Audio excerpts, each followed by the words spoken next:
Hoje vivemos em um regime democrático com uma Constituição que garante liberdade de pensamento, de expressão e de religião. Abominamos a ditadura e a censura. Escolhemos nossos governantes através de eleições e exigimos que eles obedeçam às leis sob pena de serem afastados do poder. Mas isso nem sempre foi assim. A ideia de liberdade política é relativamente nova no mundo. Ela surgiu no final do século XVII com o pensamento do filósofo inglês John Locke. John Locke viveu em um momento histórico na Inglaterra, quando o país passou por grandes mudanças políticas. O filósofo era um jovem de 17 anos quando o rei Carlos I foi decapitado.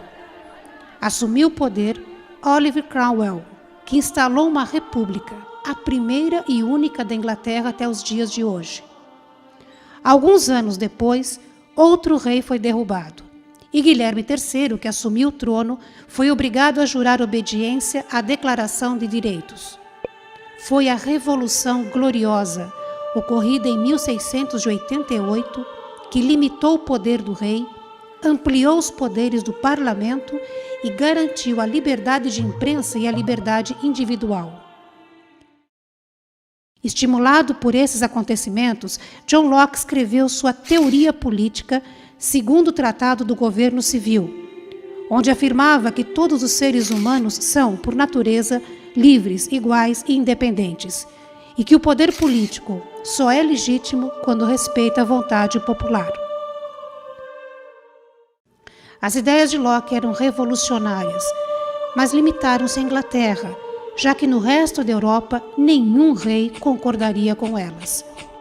O absolutismo era a forma de governo adotada por grande parte das monarquias europeias nos séculos XVI, XVII e XVIII.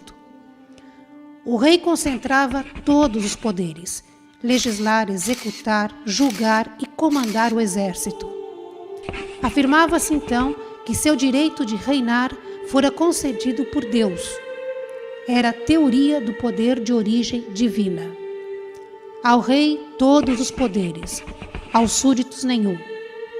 Luís XIV, rei da França, foi um dos maiores representantes da monarquia absolutista. O Estado sou eu, teria dito Luís XIV, frase que sintetiza o absolutismo monárquico. O Palácio de Versalhes, onde residia com sua corte, foi símbolo da própria monarquia absolutista francesa. O poder do rei estendia-se às atividades econômicas do reino. Era a chamada economia mercantilista, caracterizada pelo intervencionismo e protecionismo. O rei fazia restrições ao comércio e à produção, controlava os preços e explorava as riquezas de suas colônias. A sociedade europeia vivia, então, sob uma enorme desigualdade social. De um lado, uma minoria de privilegiados, a nobreza e o alto clero, que estavam isentos de certos impostos e ocupavam os cargos públicos de maior prestígio.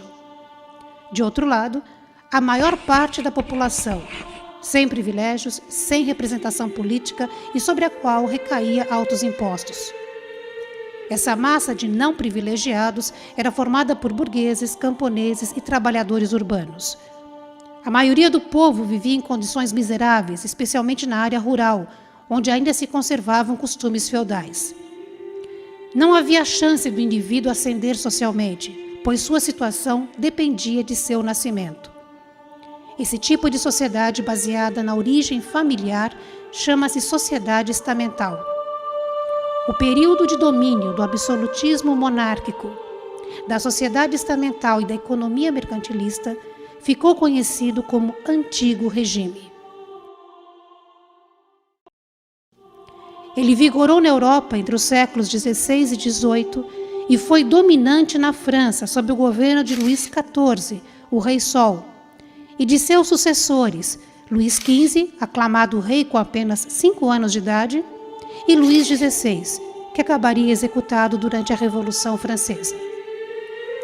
As críticas de John Locke ao Antigo Regime, especialmente ao absolutismo monárquico, demoraram a se propagar na Europa continental. Foi somente em meados do século XVIII que uma nova visão de mundo difundiu-se entre intelectuais burgueses e nobres.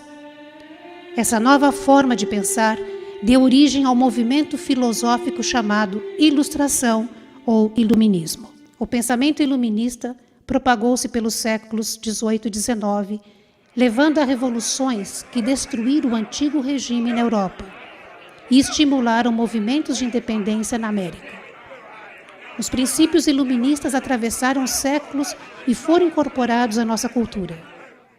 Liberdade de pensamento e expressão, liberdade religiosa, igualdade de direitos, eleições livres, governo constitucional e democrático são heranças do iluminismo presentes em nosso cotidiano e princípios que ainda nos inspiram para uma sociedade mais justa e igualitária.